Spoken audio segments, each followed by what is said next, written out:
Quick disclaimer, Learn from Mac is an independent educational project. We are not affiliated with, endorsed by, or sponsored by Apple, or any vendor or product covered in this course. Hey, welcome back to Learn from Mac. I'm Dennis, and today is day 29 of the F5 LTM R4600 Bootcamp. Today we lock this box down before it goes anywhere near production, management access, least privilege roles, and audit logging that makes every change attributable. Let's get into it. First, the goal. By the end of this lesson, you'll have administrative access restricted to authorized sources, least privilege RBAC roles assigned, a strong password policy enforced, and comprehensive audit logging enabled, every change attributable, no unauthorized access path left open. Here's what you need.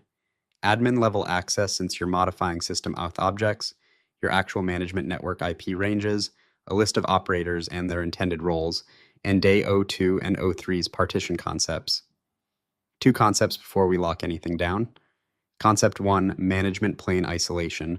The dedicated out-of-band management interface is completely separate from data plane traffic.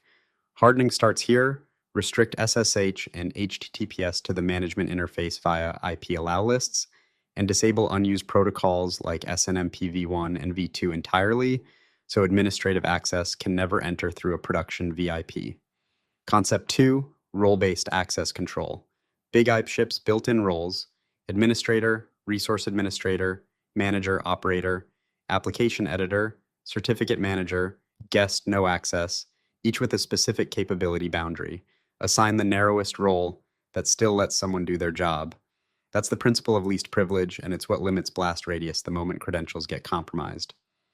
All right, 3 labs. First, management plane hardening, SSH and HTTPS locked to real IP ranges, a strong password policy, idle timeouts, and audit logging shipped to a remote SIEM.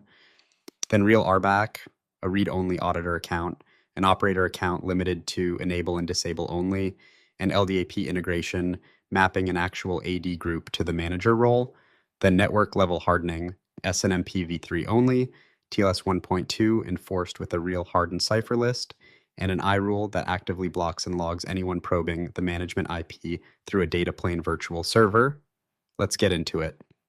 Lab 1, restrict SSH and HTTPS to real management IP ranges only. A strong password policy, length, complexity, rotation, and lockout after failures. Idle timeouts, then ship audit logs to a remote SIEM. Lab 2, a read-only auditor account first, guest role, all partitions. A knock operator limited to enabling and disabling members, nothing more. Now real LDAP integration, then map an actual AD group to the manager role. Disable root SSH login and add a legal banner. Lab 3, disable SNMP v1 and v2 entirely. v3 is the only acceptable configuration now. Harden the client SSL profile, TLS 1.2 minimum, a real modern cipher list. Deploy an iRule that actively blocks and logs anyone probing the management IP through a data plane VIP. Make a benign test change, then confirm the audit log actually caught it. And that's a genuinely hardened management plane with attribution on every single change. There are self-check questions on the lesson page worth sitting with, least privilege especially, since assigning administrator to everyone because it's simpler is exactly the failure mode this whole lesson exists to prevent.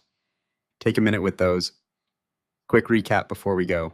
Management access should only ever come from the dedicated out-of-band interface, never through a data plane VIP, and an iRule can actively enforce that boundary.